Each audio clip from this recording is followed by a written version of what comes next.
Bangladesh bank জানিয়েছে, ঈদুল আজহার আগেই বাজারে আসবে এই নতুন নোট।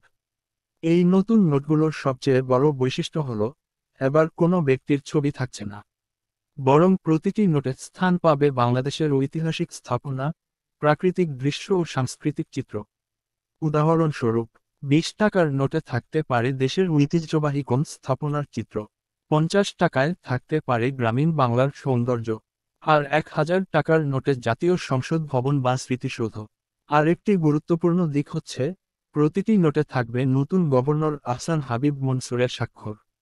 নিরাপত্তার দিক থেকেও এই নতুন নোট অনেক উন্নত।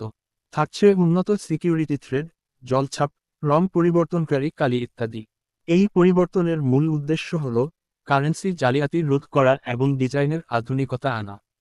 নতুন টাকা বাজারে আসার খবরে সাধারণ মানুষের মধ্যে দারুণ কৌতূহল তৈরি হয়েছে। আপনি কি ভাবছেন এই নতুন ডিজাইন নিয়ে? কমেন্টে জানান আপনার মতামত।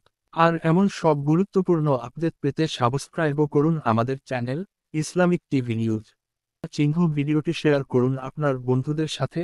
আর হ্যাঁ, নতুন টাকা হাতে পাওয়ার আগে দেখে নিন কেমন হবে এর রূপান্তর।